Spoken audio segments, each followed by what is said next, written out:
ஒருவரும் சேரக்கூடாத ஒளியில் வாசம் செய்கின்ற பிதாவாகிய தேவனுக்கே மகிமை உண்டாவதாக.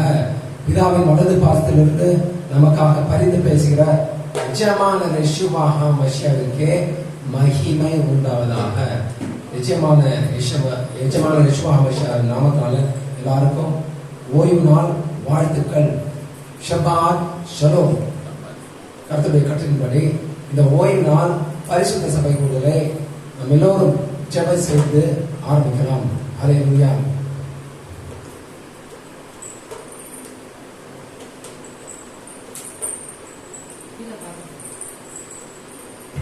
ஹல்லேலூயா. தேவனுக்கு மகிமை உண்டாவதாக. ஒருவருக்கொருவர் வாழ்த்திக் கொள்ளலாம். ஷபாத் ஷலோம் கோலேஹான். ஷபாத் ஷலோம் கோலேஹான். ஷபாத் ஷலோம் கோலேஹான். ஓய்வு நாள் வசனம் சங்கீதம் 119 அதிகாரம் 78 வசனம் வாசிக்கலாம். சங்கீதம் 119 அதிகாரம் 78 வசனம். அகங்காரிகள் என்னை பொய்களினால் கெடுக்க பார்த்தபடியால் அகங்காரிகள் என்னை பொய்களினால் கெடுக்க பார்த்தபடியால் வெட்கப்பட்டு போவார்களாக. நானோ உமது கட்டளைகளை தியானிப்பேன். தேவனுக்கு மகிமை உண்டாவதாக. நம் கண்களை மூடி நம்முடைய தேவனை நோக்கி, நீங்கள் அன்பு நிறைந்த கிருபை நிறைந்த பரலோகத்தின் பிதாவாகிய தேவனே, ஒருவரும் சேரக்கூடாத ஒளியிலே வாசமாயிருப்பவரே, ஆசீர்வதிக்கப்பட்ட பரிசுத்தமாக்கப்பட்ட இந்த ஓய்வு நாளுக்காக நன்றி செலுத்துகிறோம். நாமத்தை மகிமைப்படுத்துகிறோம். இதோ நாங்கள் ஒரு மனதோடு உம்மை ஆராதிக்கும்படியாக வார்த்தைகளை தியானிக்கும்படியாக கூடியிருக்கிறோம். தவறுகளை தப்புதங்களை தயவாக கிருபையாக மன்னிப்பீராக. ஒவ்வொரு நாளும் விசுவாசத்திலும் உம்மை பிரியப்படுத்துவதிலும் நாங்கள் வளர எங்களுக்கு ஞானத்தை தந்து வழிநடத்துவீராக. நம்மிடத்தில் ஞானத்தை கேட்கிறவர்களுக்கு நீர் அடித்துக் கொள்ளாமல் ஞானத்தை தருகிறவராக இருக்கிறபடினாலே ஸ்தோத்திரங்கள். யெஷுவா மஷியாவின் நாமத்தினாலே இந்த ஓய்வு நாள் சபை கூடுதலை ஆரம்பிக்கிறோம். அன்பு நல்ல பிதாவே, ஆமென். தேவனுக்கே மகிமை உண்டாவதாக.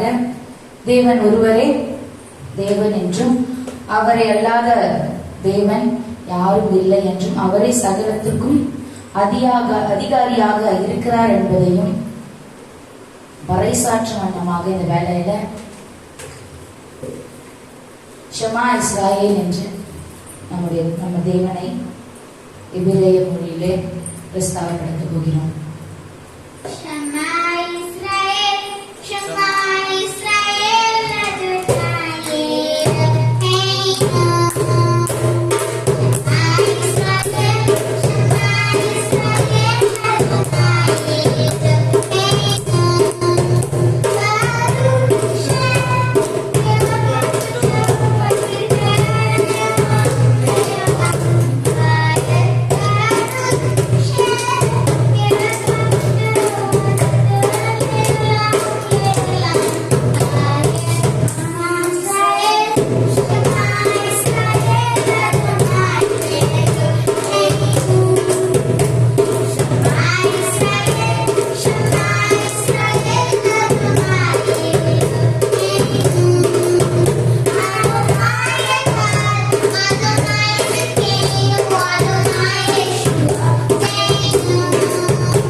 தேவனுக்கு மகிமை உண்டாவதாக. இந்த வேளையில தேவனை முழு மனதோடு, முழு பலத்தோடு, முழு ஆத்மாவோடு துதிக்க போகின்றோம்.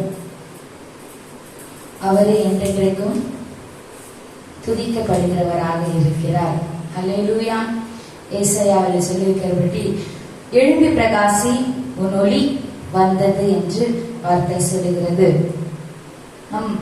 நம்ம எழும்பி பிரகாசிக்கும்படியாகவும் கர்த்தருக்குள்ளாக சாட்சியுள்ள வாழ்க்கையை வாழும்படியாகவும் தேவன் நம்மிடத்துல அவருடைய ஒளியை தந்திருக்கிறார், அவருடைய வார்த்தைகளை தந்திருக்கிறார். ஆமென். அல்லேலூயா. ஆகவே இந்த வேளையில நாம் எழும்பி பிரகாசி என்ற பாடலை இந்த வேளையில துதித்து பாடப் போகிறோம். எபிரேய மொழியில பாடப் போகின்றோம்.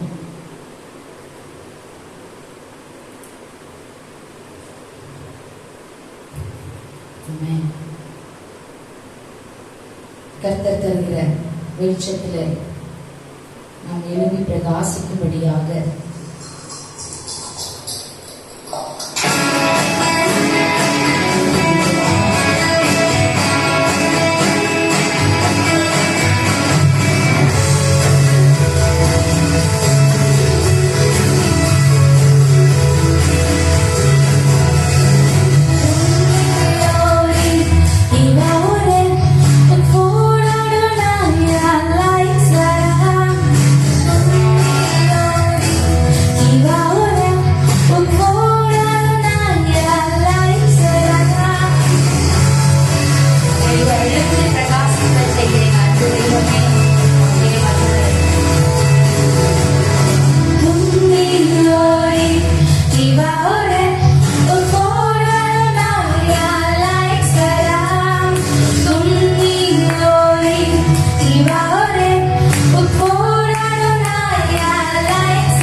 நம்முடைய தேவன் என்றென்றைக்கும் துதிக்க பாத்திரராக இருக்கிறார்.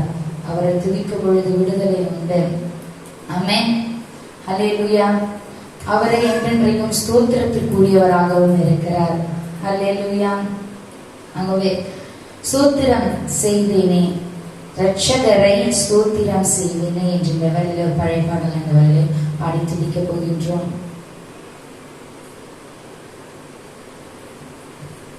ஸ்தோத்திரத்தோடு அவருடைய சன்னதியை பார்க்கும்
ஹல்லேலூயா. அவரே என்றென்றும் ஸ்தோத்தரிக்கப்பட்டவராக இருக்கிறார். அவரே என்றென்றும் புகழப்படுகிறவராக இருக்கிறார். ஆமென். ஹல்லேலூயா. தேவனுக்கு மகிமை உண்டாவதாக. அவருடைய இந்த ஓய்வு நாளிலே அவர் நியமித்ததான மனிதர்களுக்கான நியமித்த இந்த ஓய்வு நாளிலே அவருடைய இளைப்பாறுதலிலே பிரவேசிக்க செய்யும்படியான இந்த ஓய்வு நாளிலே அவருடைய அரவணைப்பிலே நாம் இருக்கிறோம். அவருடைய மடியிலே நாம் தலை சாக்கிறவர்களாக இருக்கிறோம். அவருடைய நினைவுகளிலே நாம் உயிர் வாழ்கிறவராக இருக்கிறோம் என்று நாம் நினைக்கிற இந்த வேளையில நம் மனதை புரிந்த நம்முடைய யெஷுவா ஹமஷியாவை இந்த வேளையில துதிப்போம்.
உங்கள் கைகளில்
தேவனுக்கு மகிமை உண்டாவதாக. எங்கள் துணிகளை சுகந்த வாசனையாக ஏற்றுக்கொண்ட எங்கள் அன்பு தெய்வமாகிய எங்கள் யெகோவா ஹமஷியாவே, ஒருவருக்கு சேரக்கூடாத ஒளியை விட்டிருக்கிற எங்கள் பிதாவாகிய தேவனே, இதை ஏற்றுக்கொண்டமைக்காக நன்றி செலுத்துகிறோம். உட்காருவோம்.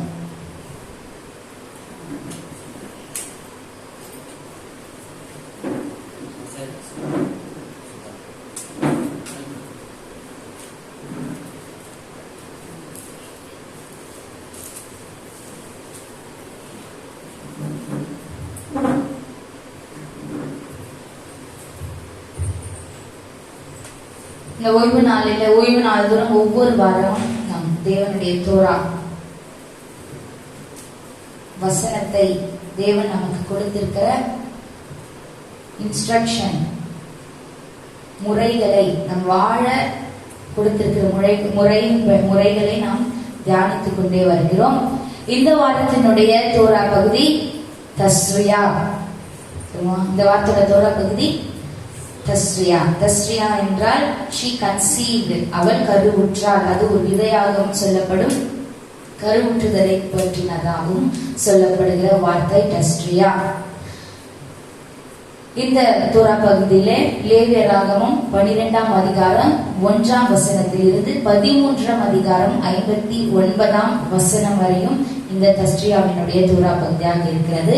அதுல லேவியராகமம் 12ஆம் அதிகாரம் 1ஆம் வசனத்திலிருந்து ஒரு ஸ்திரீயானவள் கருவுற்ற பிறகு, கருவை பெற்ற பிறகு, குழந்தை பிறந்த பிறகு செய்யக்கூடியதான சுத்திகரிப்பு சட்டங்களை பற்றியதான வசனங்கள் அந்த 12ஆம் அதிகாரம் 1ஆம் வசனத்தில் முதல் இருக்கிறது.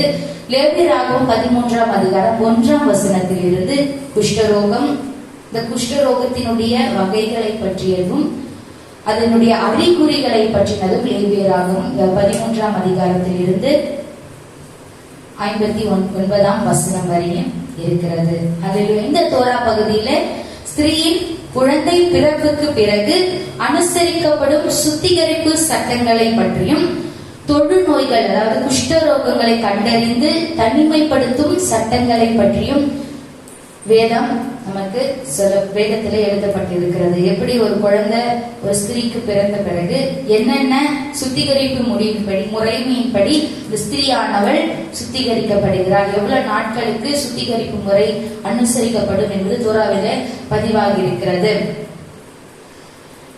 அதே போல இந்த குஷ்டரோகங்களை பற்றினதும், குஷ்டரோகம் ஒரு மனுஷருக்கோ ஒரு மனுஷிக்கோ குஷ்டரோகம் பிடித்திருந்தால் அது தோராவின் முறையின்படி, வேதத்தின் முறையின்படி எப்படி அந்த குஷ்டரோகத்தை கண்டறிந்து எப்படி இந்த குஷ்டரோகம் சரியாகிற குணமாகிற வரையிலும் எப்படி அந்த அனுசரிக்கக்கூடிய சட்டங்களை பற்றி நாம் இந்த வேதத்துல வாசித்து பார்த்தோமானால் நமக்கு விளங்கும். அல்லேலூயா. பிசிக்கல் சஃபரிங், சரீரபூர்வமான என்னது சஃபரிங், சரீரபூர்வமான பாடுகள், சரீரபூர்வமான பாடுகளை பற்றினதான தோரா பகுதி. ஏன் இந்த சரீரபூர்வமான பாடுகளுக்கு நாம் எப்படி ரெஸ்பாண்ட் பண்றத பற்றி தான் இந்த வார்த்தைகள் நமக்கு கற்றுக் கொடுக்கிறதாக இருக்கிறது. எப்படி ஒரு சடங்கு முறைமையின்படி லேவியராகமம் 13ஆம் அதிகாரம் 9வது வசனத்தை வாசிங்க. லேவியராகமம் 13:9 வசனத்தை வாசித்து பார்த்தோமானால்,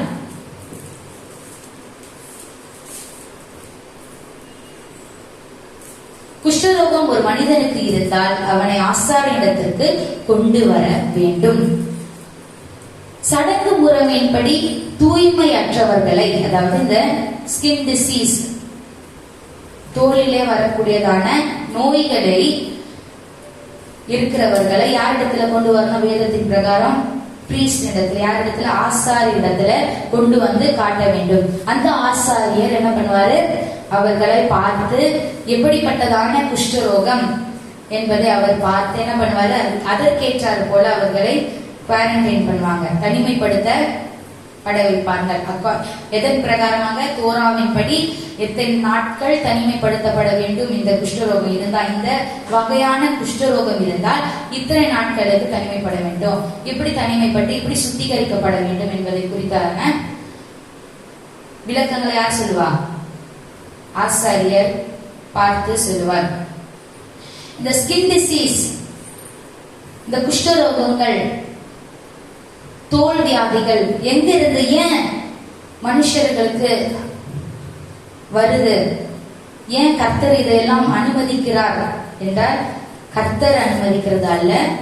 இது என்னாகமம் 12ஆம் அதிகாரம் 11ஆம்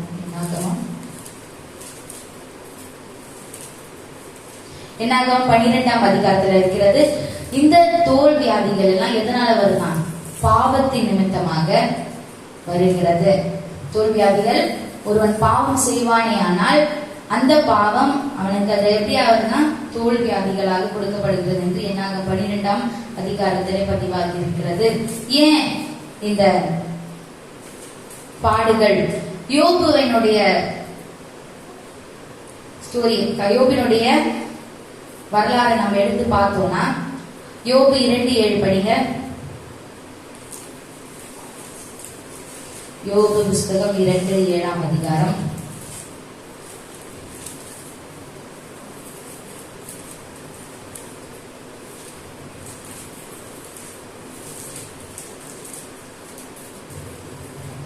அப்பொழுது சாத்தான் கர்த்தருடைய சந்நிதியை விட்டு புறப்பட்டு யோபின் உள்ளங்கால் தொடங்கி அவன் உச்சந்தலை மட்டும் கொடிய பருக்களால் அவரை வாதித்தான். யோபுவிடத்துல எப்படிப்பட்டதான வியாதி ஏற்படுகிறது? சரீரபூர்வமான வியாதிகள் பிசாசானவனால் அனுப்பப்படுகிறது. யார் அனுமதிக்கிறா? நம்முடைய தேவன் அனுமதிக்கிறார். ஏன் அனுமதிக்கிறார்? யோபு 1ஆம் அதிகாரம் 8வது வசனத்திலே கர்த்தர் சாத்தானை நோக்கி, என் தாசனாகிய யோபின் மேல் கவனம் வைத்தாயோ, உத்தமனும் சன்மார்க்கனும் தேவனுக்கு பயந்து பொல்லாப்புக்கு விலகுகிறவனுமாகிய அவனை போல பூமியில் ஒருவனும் இல்லை என்று யாரு சர்டிபிகேட் தரா? நம்முடைய தேவன் சர்டிபிகேட் யாருக்கு தராரு? யோபுவுக்கு தராரு. இருப்பினும் ஏன் சாத்தான் யோபுவை இப்படிப்பட்டதான கொடிய ஸ்கின் டிசீஸ்னால ஏன் பாதிக்கப்பட அனுமதிக்க வேண்டும் என்றால், அதை யோபு 42ஆம் அதிகாரம் 7 9ஆம் வசனம் வரை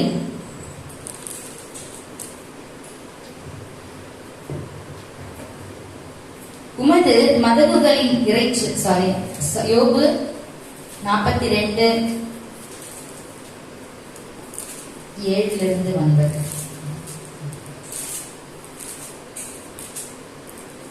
வாசிங்க, எடுத்தவங்க வாசிங்க.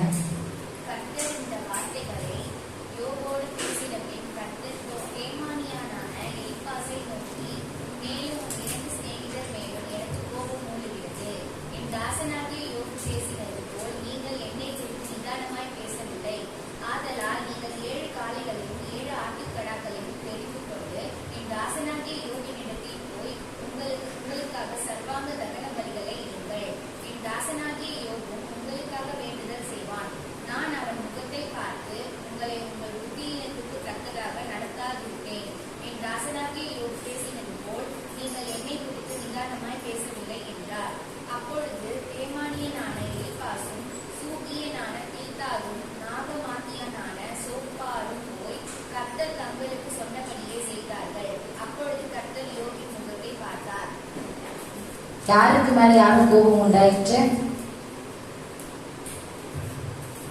யாருக்கு மேல யாரும் கோபம் உண்டாயிற்று?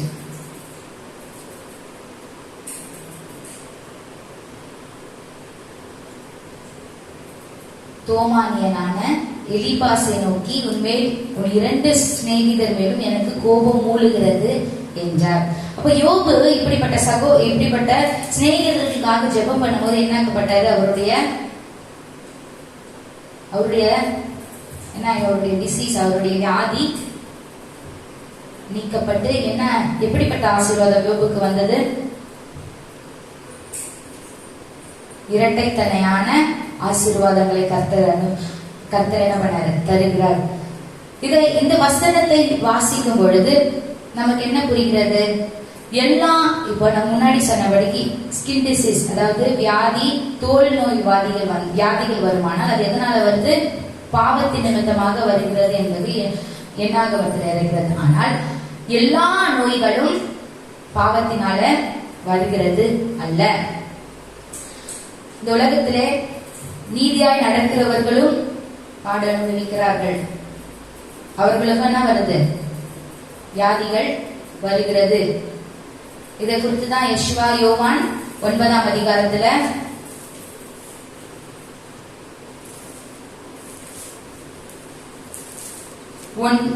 ஒன்றிலிருந்து 3ஆம் வசனத்து வரை வாசித்து பார்த்தோமானால், அவர் அப்புறம் போகையில் பிறவி குருடனாகிய ஒரு மனுஷனை கண்டார். அப்பொழுது அவருடைய சீஷர்கள் அவரை நோக்கி, ரவி, என் குருடனாய் பிறந்தது யார் செய்த பாவம்?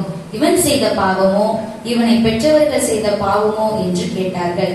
யெஷுவா பிரத்யுத்தரமாக, அது இவன் செய்த பாவமும் அல்ல, இவனை பெற்றவர்கள் செய்த பாவமும் அல்ல. தேவனுடைய கிரியைகள் இவனிடத்தில் வெளிப்படும் பொருட்டு இப்படி பிறந்தான் என்றார். அல்லேலூயா. யெஷுவா விண்ணிடத்துல அந்த குருடனை பார்த்து அவர்களுடைய சீஷர்கள் கேட்கும் பொழுது, எந்த பாவத்தினால, யார் செய்த பாவத்தினால இந்த மனுஷன் குருடனா இருக்கிறான் அப்படின்னு யெஷுவாவுடைய பதில் என்னவாக இருக்கிறது? யார் செய்த பாவம் அல்ல. எதற்காகவா? தேவனுடைய கிரியைகள் யார் மேல நடக்கணுமா?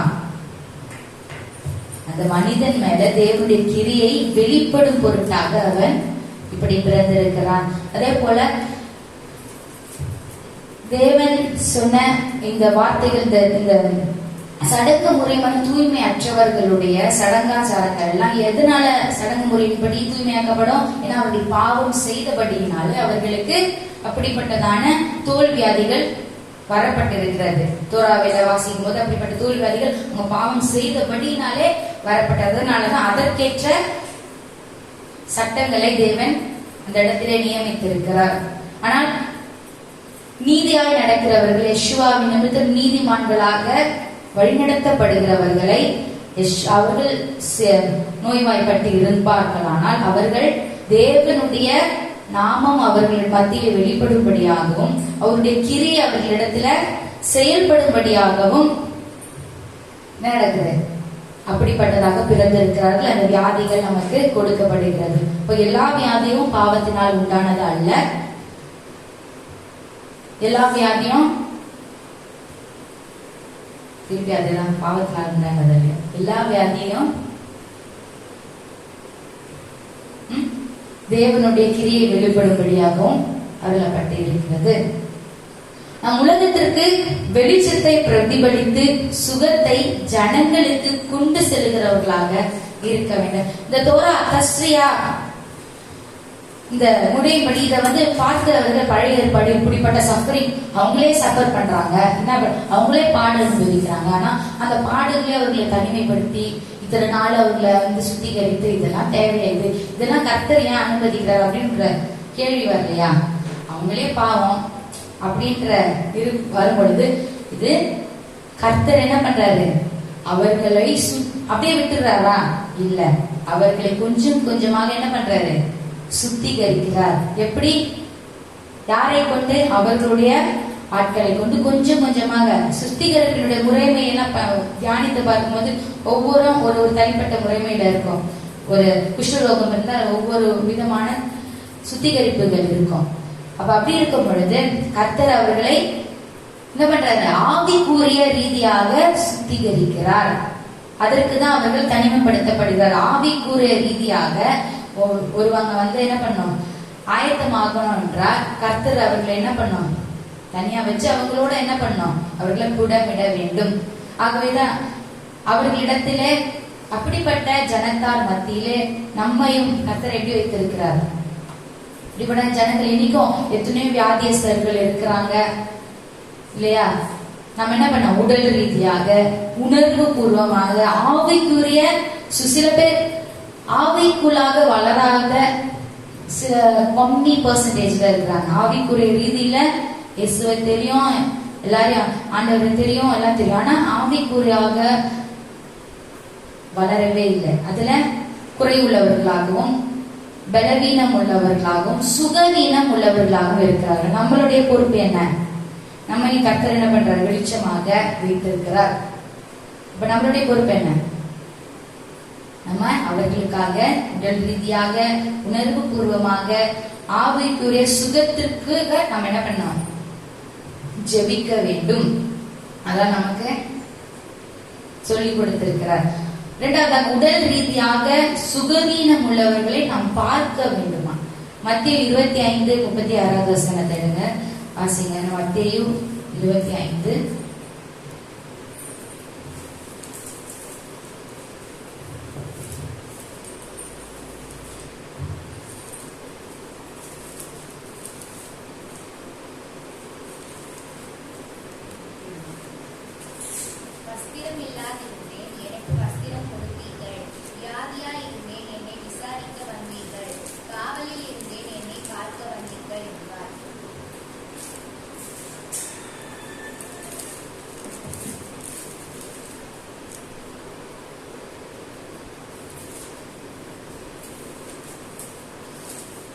அப்ப இந்த வசனத்துல இருந்து நமக்கு என்ன புரியுது? நம்ம யாருக்கெல்லாம் உதவி செய்யும்படியாக நம்ம போய் பார்க்கிறோமோ, உதவி செய்கிறோமோ, அதெல்லாம் யாருக்கு செய்கிறோம்? யாருக்கு செய்கிறோம்? யெஷுவா அதெல்லாம் கணக்குல வைத்திருக்கிறார். அல்லேலூயா. இன்னொரு முறையா சொல்லி, இன்னொரு ஒரு விதமாக, அழுகிறவர்களை நாம் அழ வேண்டும். காயப்பட்ட ஜனங்கள் ஆறுதலாகவும் அரவணைப்பையும் இருக்கும்படியாக தரும்படியாக. ஆறுதலற்ற எத்தனையோ ஜனங்கள் இருக்கிறாங்க இல்லைங்களா? அவர்களுக்கு எப்படியா இருக்கணும்? நம்ம ஆறுதலாக இருக்கணும், அரவணைப்பாக இருக்க வேண்டும்படியாகவும் யெஷுவா நமக்கு சொல்லிக் கொடுக்கிறது. மத்தேயுல அழுகிறவருடனே நீங்கள் அழுங்கள், சந்தோஷப்படுகிறவர்களுடனே நீங்கள் சந்தோஷப்படுங்கள் என்று சொல்லிக் கொடுத்திருக்கிறார். நம்முடைய யெஷுவா நமக்கு அநேக காரியங்களை குறித்த உலகத்திலே வாழக்கூடியதான ஒரு மனுஷன் இந்த உலகத்திலே வாழ வேண்டும் என்றால் அவருடைய ஒளி இல்லாமல், அவருடைய கிருபை இல்லாமல் என்ன பண்ண முடியாது? வாழ முடியாது இல்லையா? அவருடைய வெளிச்சம் நமக்கு தேவை. அந்த வெளிச்சத்தை நாம் பெற்றுக்கொள்ள வேண்டும் என்றால் நம் சுற்றுப்புறத்தில் இருக்கக்கூடியதான எந்த ஒரு தவறான கிரியைகளையும், தவறான பேட் திங்ஸ், தவறான காரியங்களையும் நம்ம என்ன பண்ணக்கூடாதான்? நினைக்க கூடாது, அதை கவனிக்க கூடாது. நம்முடைய போக்கஸ் எல்லாம் என்னவா இருக்கணும்? இப்படி ஒரு இருட்டான சூழ்நிலை வரும் பொழுது, ஒரு ஆபத்தான சூழ்நிலை வரும் பொழுது நாம எப்படி வெளிச்சத்திற்குள்ளாக நடக்க வேண்டும், நாம் பாடுகள் மத்தியில இருக்கும் பொழுது எப்படி நாம வெளிச்சத்தின் பிள்ளைகளாக இருக்க வேண்டும் என்பதுதான். யோவான் 1:5 வசனத்தை வாசித்து பாருங்க. யோவான் 1:5.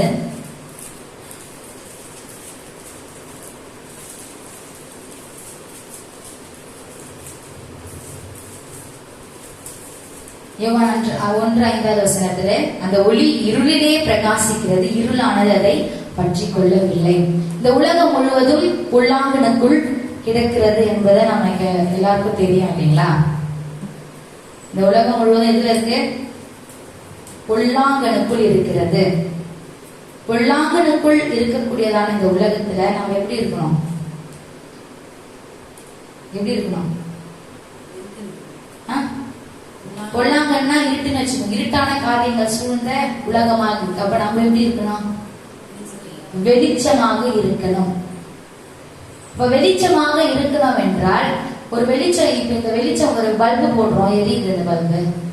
அப்ப இருட்டாயிடுச்சு, அந்த பல்பு மட்டும் எரியுது, சுற்றி வட்டாரம் ஃபுல்லா இருட்டாயிடுச்சு. அந்த பல்பும் அந்த இருட்டோட சேர்த்து இருட்டாயிடுமா? அந்த பல்பு என்ன பண்ணும்? அந்த இருட்டுல வெளிச்சம் கொடுக்கிறதாக இருக்குது. அதே போலதான் நம்ம நம்ம எந்த சூழ்நிலை ஆனாலும் சரி, வெளிச்சத்தின் பிள்ளைகளாகிய நாம இருட்டோட ஐக்கியம் வைக்காம அந்த இருட்டு நம்மை பற்றி கொள்ளாமல் இருக்க வேண்டும். மாறாக நம்முடைய வெளிச்சம் பிறருடைய வாழ்க்கையில, பிறருடைய வாழ்க்கை இருட்டாக இருக்கக்கூடிய வாழ்க்கையில வெளிச்சத்தை கொடுக்கிறதாக இருக்க வேண்டும். நம்ம மற்றவர்களுக்கு வெளிச்சத்தை கொடுக்கிறவர்களாக இருந்தா எவ்வளவு பெரிய பாக்கியம், எவ்வளவு பெரிய கர்த்தருக்கு பிரியமான காரியத்தை நம்ம செய்கிறோம் என்பதை நம்ம சிந்தித்து பார்க்கணும். இதெல்லாம் சிந்தித்து பார்த்தா அல்ல நம்ம கர்த்தருக்குள்ளாக வளர்றதற்கு மெடிடேஷன் பண்ணி, இந்த வார்த்தையை மெடிடேட் பண்ணா தியானித்து பார்க்கும் பொழுது இப்படி இருந்தா ஆண்டவருக்கு பிடிக்கும், இப்படிதான் இருக்கணும்ன்ற அந்த ஒரு மைண்ட் செட்டப் வரும். நம்மளே எடுத்துப்போம், நம்ம இருட்டுல நடக்க முடியுமா? இருட்டுல நடக்க முடியுமா? இருட்டான இடத்துல நடக்க முடியுமா? என்ன இருக்குன்னு தெரியுமா? ஒரு இடத்துல அப்படி நிற்போம் இல்லைங்களா?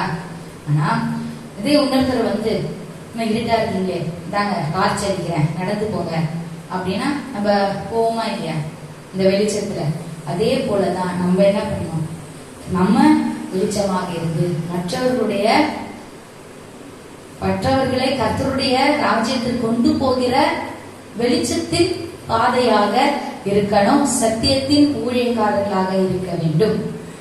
ஹல்லேலூயா, தேவனுக்கு மகிமை உண்டாவதா. இந்த தஸ்திரியா என்கின்ற இந்த தலைப்புல ஸ்திரீனுடைய குழந்தை பிறப்பு சட்ட திட்டங்களையும் இந்த குஷ்டரோகங்கள் வந்தா ஏன் இந்த சடங்காசாரங்கள் நடக்கிறது அப்படின்னு பார்த்தா, நம்ம ஒவ்வொருவரையும் நாட்களிலே கர்த்தர் சுத்திகரிக்கும்படியாக அவர்களுடைய தவறு என்ன என்பதை அவர்கள் உணர வேண்டும். அதனாலதான் என்ன பண்றாங்க, குவாரண்டைன் பண்றாங்க அவங்கள. அப்படி பண்ணிதான் தேவன் என்ன பண்ணுவார், அவர்களுடைய தவறுகளை சுத்திகரித்து அதற்கேற்ற பாவ நிவாரண பலிகளை அவர்கள் செலுத்த வேண்டும்படியாகவும் இந்த தஸ்திரியாவில தோரா பகுதியில இந்த வாரத்தினுடைய தோரா பகுதியாக இருக்கிறது. அல்லேலூயா. நம் அனைவரும் எழுந்திருந்து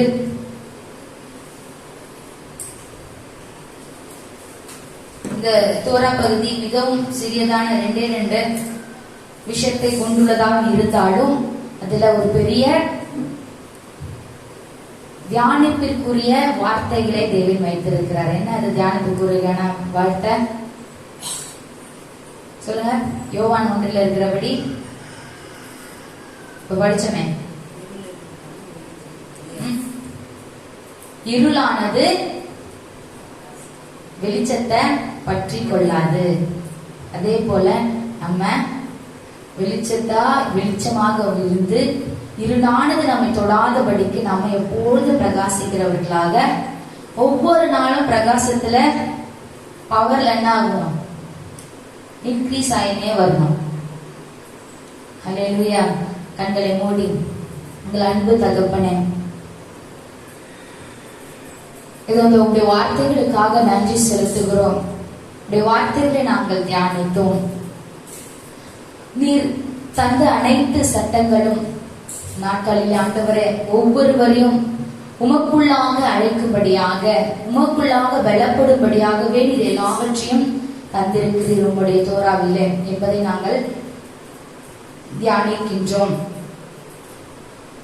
யெஷுவா ஹமஷியாவே, எங்களை வெளிச்சத்தின் பிள்ளைகளாக இருக்கும்படியாக கட்டளையிட்டவரே, நாங்கள் வெளிச்சம் உள்ளவர்களாக இருக்கும்படியாக நாங்கள் இன்னும் ஆண்டவரே கிட்டி சேர, இன்னும் உங்களுடைய வார்த்தையில ஆண்டவர் வளர எங்களை தகுதிப்படுத்தி ஆயத்தப்படுத்துவீராக. எங்களை காண்கிறவர்கள் ஆண்டவரை வெளிச்சத்தின் பிள்ளைகளாக இருக்கும்படியாக ஒரு சாட்சியுள்ள ஜீவித்தை வாழும்படியாக செய்வீராக. தகப்பனே, எங்கள் அன்பு தகப்பனே, எங்கள் இருதயத்தை நீர் மாற்றுவீராக. எங்கள் உள்ளான இருதயத்தை நீர் மாற்றி உமக்கு ஏற்ற இருதயம் உள்ளவர்களாக, உமக்கென்று வளருகிற, உமக்கென்று சாட்சியுள்ள இருதயமாக இருக்கும்படியாக எங்கள் வழிகளெல்லாம் இருக்க எங்கள் கிருபை செய்வீராக. உமக்கே மகிமை செலுத்துகிறோம். அன்பு தகப்பனே, இதோ எங்களை உடைய சமூகத்தில தரை மட்டுமாக தாழ்த்துகின்றோம். நீரே உயர்ந்திருப்பீராக. ஒரு ஆங்கில பாடலான change my heart oh God, உங்கள் உள்ளத்தை மாற்றுமே என் தெய்வமே, எங்களை உண்மை உள்ளவர்களாக வைப்பீராக, பரிசுத்தம் உள்ளவர்களாக வைப்பீராக என்று நாங்கள் உம்முடைய கரத்தில் இருக்கக்கூடியதான களிமண்களாக இருக்கிறோம் என்பதையும் நீரே புயவராக இருந்து எங்களை வணைந்து கொள்ளும்படியாகவும் இந்த பாடலுடைய அர்த்தம் இருக்கிறது. இந்த வேலையில்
நாங்கள் மாறிக்கொண்டே வர கிருபை செய்வீராக.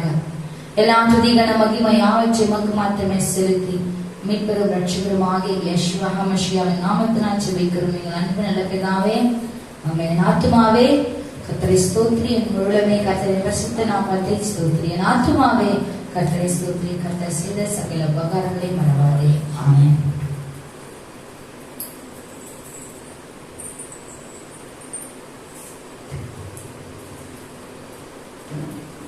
கர்த்தர் உங்கள் எல்லோரையும் ஆசீர்வதித்து உங்கள் எல்லோரையும் காக்க கடவர்.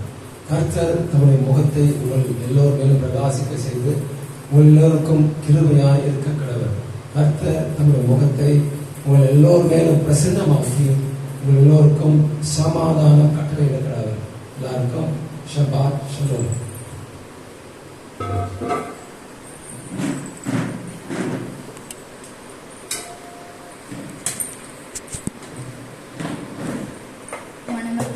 சந்தோஷமாக